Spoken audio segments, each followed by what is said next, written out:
Thanks for being here, everybody. I'm Brian Shannon from Alpha Trends. How many of you guys know what the volume-weighted average price is? There's one, everyone. Great. I'm not going to go into explaining it the way I did last year as much. Last year was more of a kind of a tutorial about the VWAP. Today we're going to talk more about strategy. So if you're not familiar with it, that's accessible online, or you can go to alphatrends.net. I've got a tab there that says volume-weighted average price. Today we're going to talk about short-term trading with multi-day. My typical time frame is a swing trader, but I'm excited about shorter term trading now with the volume weighted average price. Last year after the trade ideas, we went golfing on these little scooters. That's me right there on the right. I cropped the picture a little bit so you can't. I'm sick of people saying, hey, are those your legs or are you riding a chicken? So we don't need to see that. And Dan fell off of his. The flat earth gravity got a hold of him and took him down. But Dan challenged me. He said, Brian, if you, and I thought Dan was just being, throwing out one of Dan's strange questions. He said, if you woke up in the hospital, after being in a coma, how would you know what to do? Like if you forgot everything. I said, well, Dan, I'd probably read my book. I'd go back and look at all my stuff. He goes, okay, but what if we can just program that stuff in for you and you don't even have to remember? You don't have to think about this anymore. And I said, that's great, Dan. We need some more tools, though. And what we talked about last year, I did the same little survey, which was on Twitter about a week before. Last year, I asked my Twitter audience, how many of you use the volume-weighted average price? And 51% said yes, 49% no. This year, it was 50-50. I was kind of surprised. So, looking at this, you would think not much really has changed in the last year. Wrong. Here's what's changed. In the last 3 weeks, Trade Ideas has brought to the filtering and scanning ability multi-day volume-weighted average price. We're not talking about anchored volume-weighted average price in a way we are, but anchored from the beginning of the day. So a 2-day volume-weighted average price an hour into day 2 would be actually 1 full day plus whatever period is there. But these are now things you can scan for in Trade Ideas, and I really honestly have not had the opportunity yet to get into creating the filters and the scans. So I'm going to challenge you guys the way Dan did to look at Trade Ideas and look at these filters and help. Let's figure out how to really make this a great scan where we can make some trades. And I'm going to present you with some ways to do that today to kind of get that process started. Really quick, the volume-weighted average price combines the 3 most important points in the market. I think if you talk to any real professional, they'll tell you these are the 3 main components. Everything else is a derivative. You've got price, you've got volume, and you've got time. Only price pays. That's the only thing that matters at the end of the day. I'm sure I'm not going to ask everyone, but if everyone looks at price. How can you not? Volume gives us a good indication of, from an event, how much, what's the urgency of the buyers or the sellers. Obviously, that often occurs around events in the market, and time is the subjective component. What I'm talking about is not a top-down global approach, but a bottoms-up, stock-specific approach to the market. For the time frame here in Trade Ideas, the time frame is shorter term time frame. It doesn't mean you can't transition those to a longer term time frame, but the time is the subjective aspect. Now, I talk a lot about swing trading and anchoring from highs and lows, from earnings reports. Trade Ideas has a new director of, I didn't catch the title, but Dave Mabe is, was instrumental in getting these new criteria in there. And he is, I've been told to put some pressure on him today to give him a little bit more like year-to-date volume-weighted average price is a great one. From earnings is really often a very good one. And blending multiple time frames together. The point is that time's a relative study. Maybe you don't have time to sit and watch every single trade. You work with the time frame that works properly for you. the way to think about the volume-weighted average price, we heard Tyler talking about Daniel Kahneman and the heuristics, the anchoring bias in particular. The anchoring bias says, I'm anchored to my price. People say, what's the most important price? It's the closing price. That's nonsense. It's whatever the price is that I can get liquidity at relative to what I paid for that. It's about me in the market. It's not about the average of the last year. It can be for analysis purposes, but we're interested in us. So I took a chart of Apple. Here, this is the last 7 months. And let me just explain it. The blue line that goes straight up, that is the price of Apple on the 15th of each of the last 7 months. So what I did was said, if you dollar cost average, everyone knows dollar cost averaging. That's your volume weighted average price. So if you put $1,000 per month into Apple, the first month that you bought $5 or 5.02 shares, which you can do with fractional shares now, added $199.23. The price went down to $190 and you bought 5.2 shares. Now the stock is up at 235. That 1,000 shares will only get you 4.25 shares. But your average price paid is 206. That's your volume-weighted average price. That's what the government is interested in saying, what did you pay for it? There's, it's an objective number. It's your cost basis. That's what the volume-weighted average price is, on a daily time frame. Let's say we're talking about just 1 day worth of data, and you look at the 1 minute. That's the average paid for every single participant. It's the average transaction. It's not what's paid, because we obviously have shorts in the market as well. Generally, the way we want to look at it, if the volume-weighted average price is rising and it's represented as a moving average, it's bullish. You give the benefit of the doubt to the buyers. It doesn't mean you can't make money fading it, but the odds favor continued buying. When it's declining, you'll see that the sellers are in control. It's an objective measurement of price action and all of the participants, what they're cumulatively doing here. So if the stock or the market is above the VWAP, it's innocent till proven guilty on that time frame. Below, guilty till proven innocent. Who was here last year? Okay, so maybe about a third of you. Last year, I was talking about swing trading with the volume-weighted average price, and this is a stock I presented. I said, here's an idea that looks to me like a good short sale candidate. I talk a lot about the volume-weighted average price from an IPO. So you can see that blue line is the volume-weighted average price from the IPO. This was October 18th, which was, I guess, the last market day before this event last year. And I said, this is what I think is setting up as a good short sale candidate in this BE. And I hope you all put your account 100% into this on margin. I didn't. But that same stock, as of Friday, was $2.73 per share. Now, I'm not here to tell you we're going to talk about more ideas like this. But the point is, it never clicked back above that once it broke. And it's been downhill ever since. And the direction of those volume-weighted average price levels told us, don't trust the rallies. So when we look at it, again, I've got a friend, Jeff Cooper. Who's familiar with Jeff Cooper from Hit and Run Trading? He wrote those books a while ago, classic books. But he's a big Gann fan, and Gann used to say, if you can find the 0 point, you can measure anything. So the 0 point for an IPO is the same for everyone. It's, that's the first trade, that's where it is. Now, one thing that's a little bit interesting about the volume-weighted average price from an IPO, you get that first surge in volume where all the volume is, all the buys and sells are matched. So what I did here is, this is a 1 minute chart of Beyond. I've been following Beyond with VWAPs, since day one.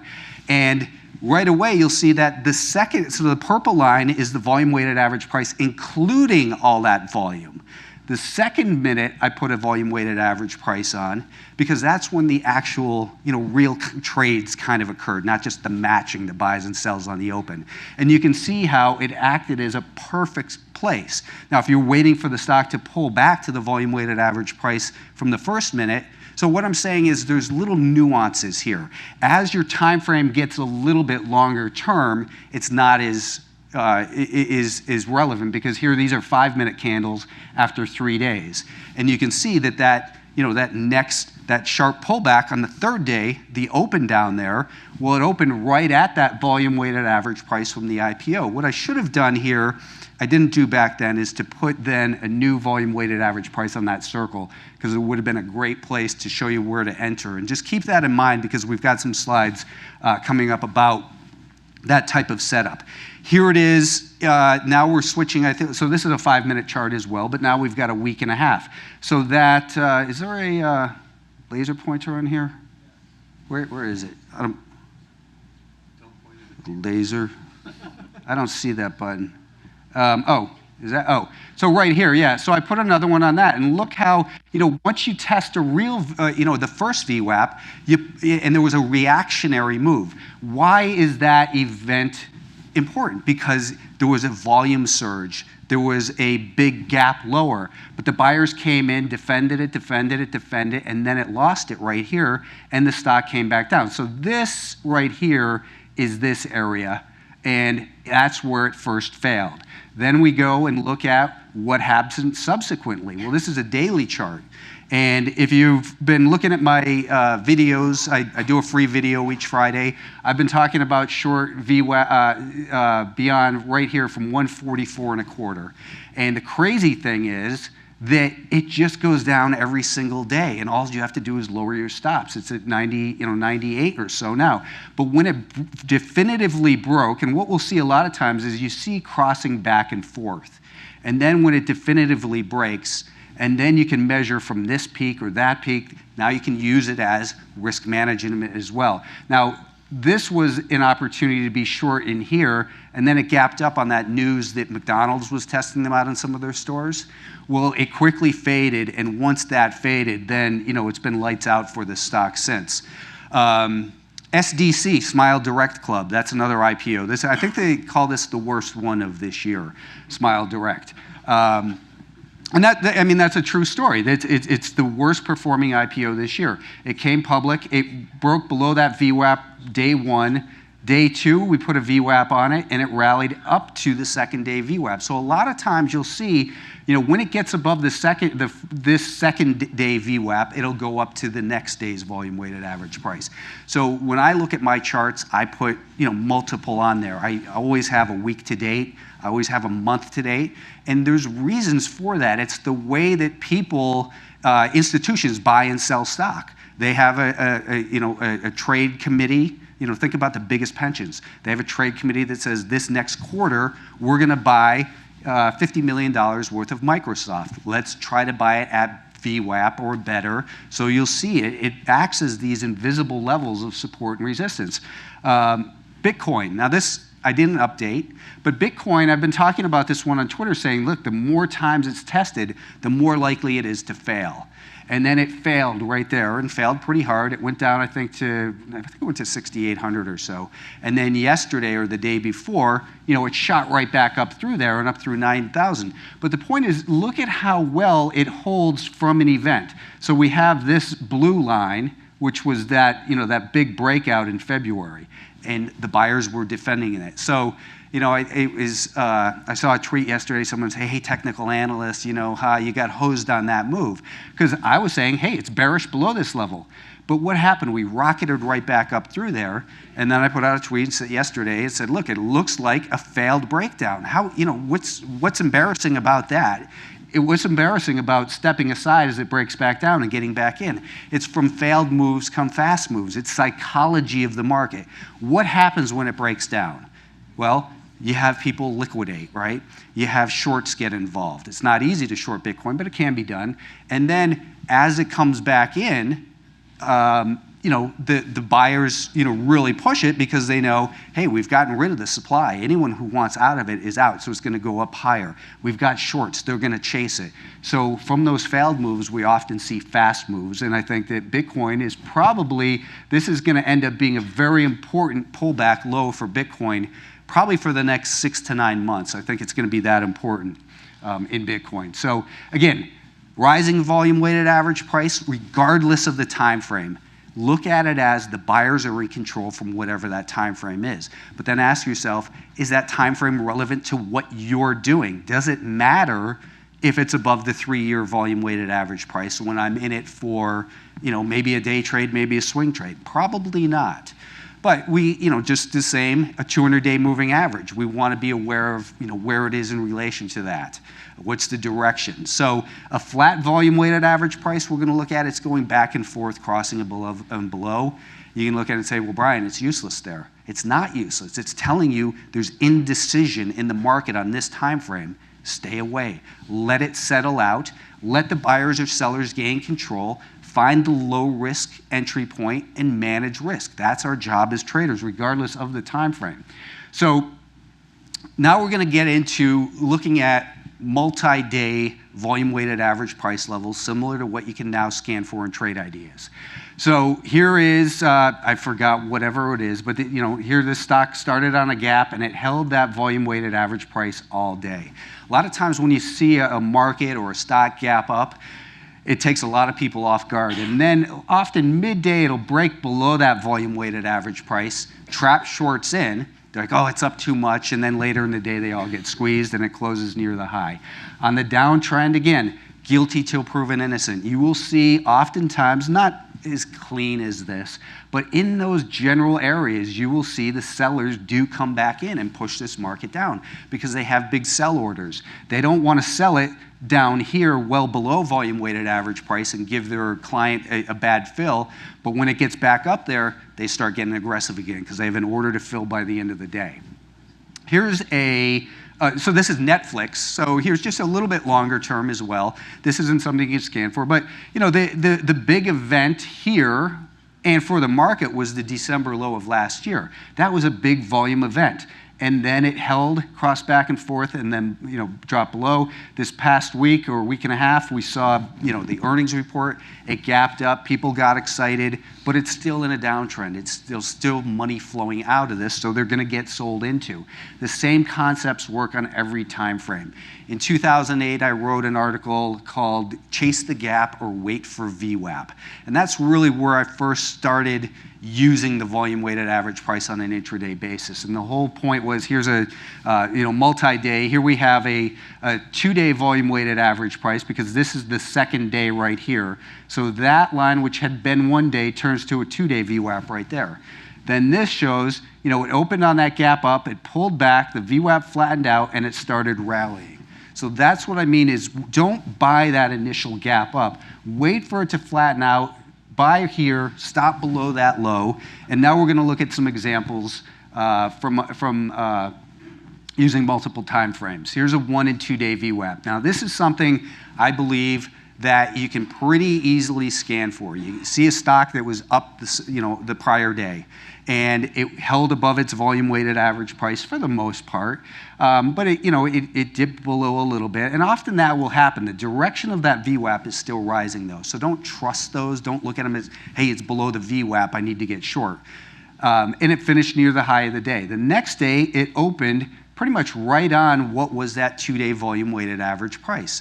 So there's residual buyers in there. What happens when an institution, a market maker, has stock to buy? They know they have to buy another 1 million shares today. Well, first thing in the morning, they're going to short that stock. They're going to short 20, 50,000 shares, whatever it takes to get the stock to open lower so they can create a little panic and steal that stock from the emotional people who are holding it. And oftentimes, it'll open right on that 2-day volume weighted average price. You don't want to buy there, but you want to buy here as it gets above that very first day. So here we're 4 minutes, 5 minutes into the day. It gets back above that VWAP. It's holding the prior days with a stop below here.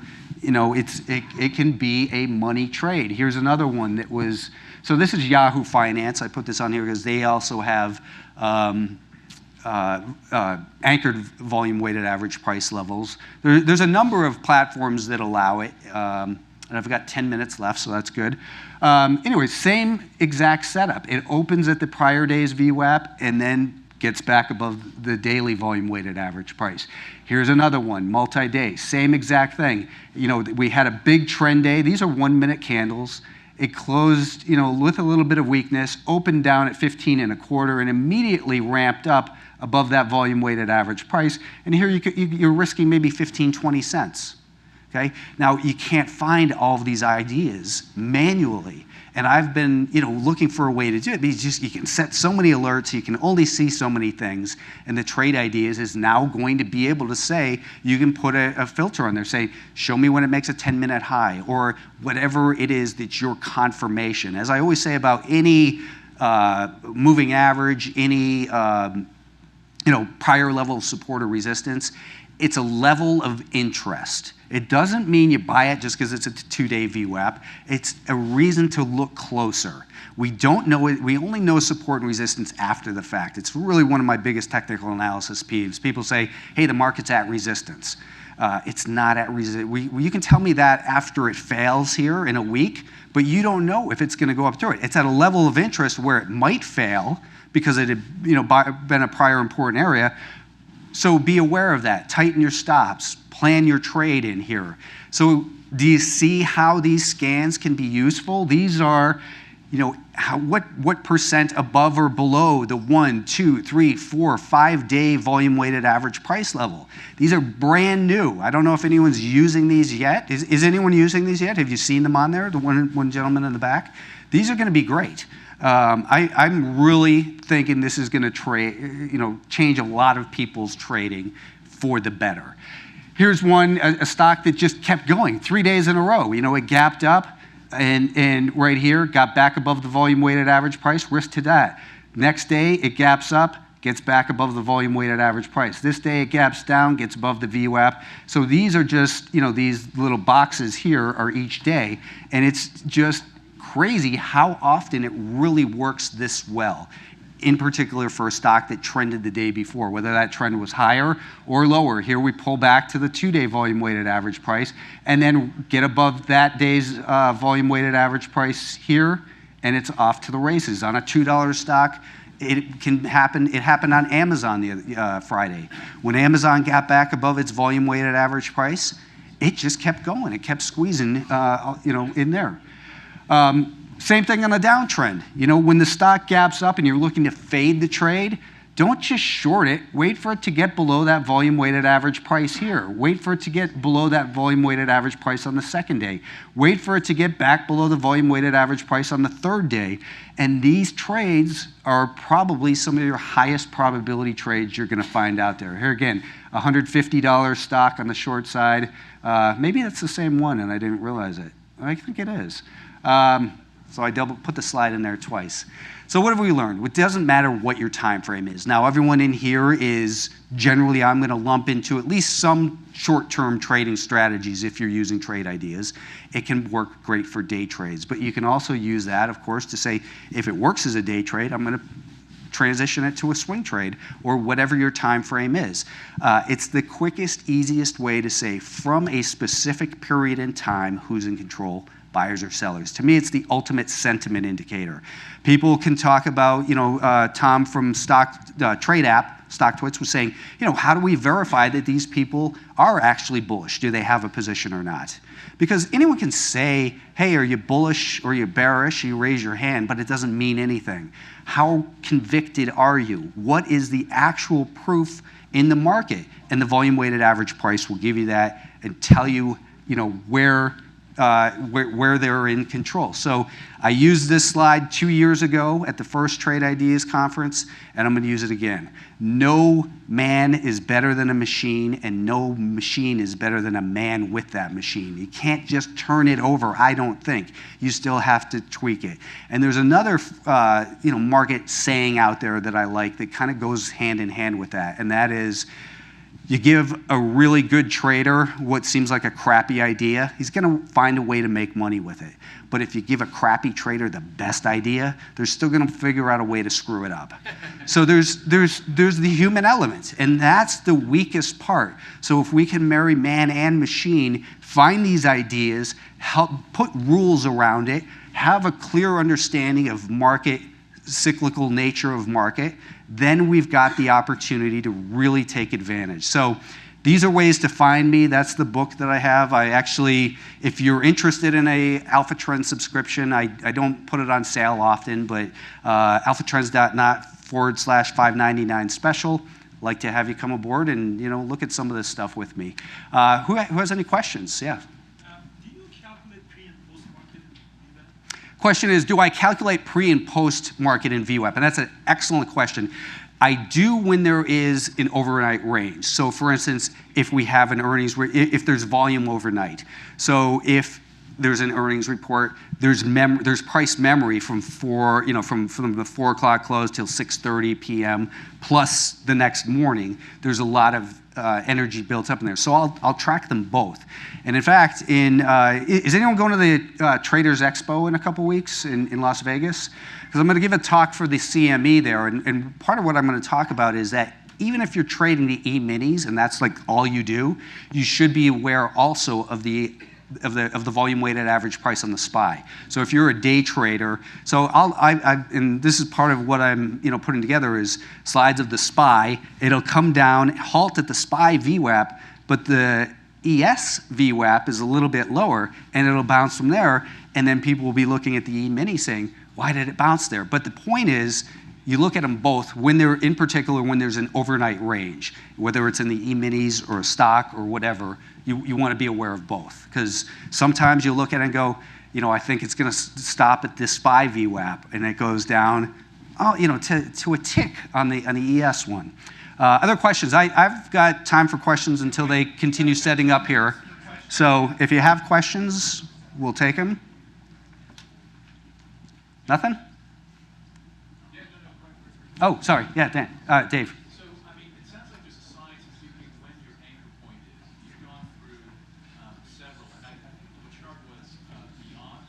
Yeah. Where you've got multiple anchors from drawing multiple VWAPs. And how do you, especially the beyond chart seemed confusing as to Okay. how you're going to judge the action basis. So I was going to go back. Yeah, so the question is, in particular, about the beyond chart, the daily time frame. Where do you anchor these volume-weighted average price levels? In particular, for what we're talking about with the trade idea scans, they're fixed, right, from each day. If you're moving out to a longer-term time frame, what I generally do is I will do it from the IPO. I'll do it from a big gap, like right here, something that changed the dynamics, right? Or I'll go from lows and highs. And they're not always gonna matter, but if you look at it and say, from this point here where it gapped up, the psychology changed, the buyers got really excited about something. But when it breaks back below and then finds resistance at that, it's saying, wait a minute, maybe the psychology is changing. The average short from that gap is now in the money, right? So they're going to press. The average long from that point, it's supply and demand. The average long from that is starting to feel bad. They're losing money. And it comes down to the volume-weighted average price from the IPO, comes back up to the volume-weighted average price from that gap. So the question is, where do you anchor from? And that's the art of this for the swing trade. Now for intraday, Trade Ideas has it now. What we're talking about is, from an earnings report, that changes the psychology. From December of 2018, when we had that washout last year, anchoring from that. Anything from an FDA report, from an analyst upgrade, if it causes enough, shift. Gaps are generally very good. Week to date, month to date. Kenny Glick from Hit the Bid uses 3-month, 6-month, 9-month.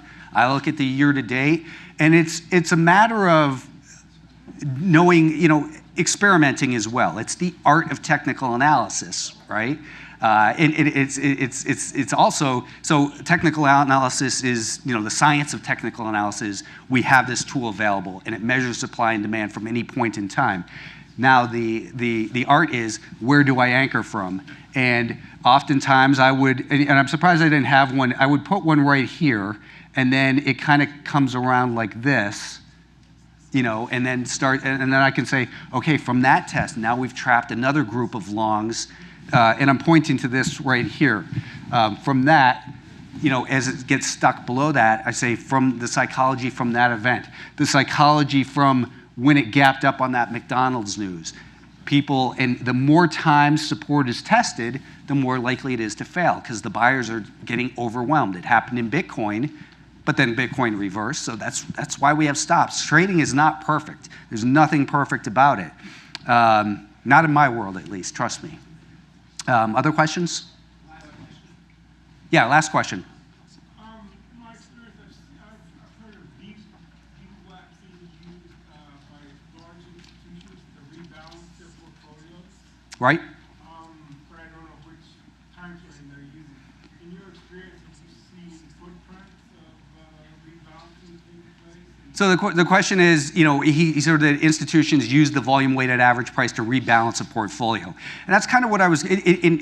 Which ones in particular do I see evidence or footprints of that? And I think that's part of. It depends on the institution. What is an institution? Like a hedge fund is an institution, but it's different than TIAA, CREF, and investment committees that meet once a quarter and say we're going to buy another 10 million shares of Microsoft, and we're going to sell 50 million shares of Netflix. So that's why I think that Kenny Glick's got a good thing with the quarterly. That will often be a big level. But then you've got week to date. So you'll have hedge funds that say this week we're targeting this, and we're gonna So it's important to know the psychology of the different participants. I mean, and then it's a question of how confusing do you want it to be? You could draw 5,000 VWAPs on there if you wanted to, but at what point does it not become helpful and it's too much? What time frame are you participating on? Do you get down to the nitty-gritty of the 1-minute charts, or are you trading off of just daily time frames? Or longer. So I guess that's the last question. Thank you, Trade Ideas, for putting on a great event and having me here for the 3rd year. I'll be around for a little while at cocktails. Thanks.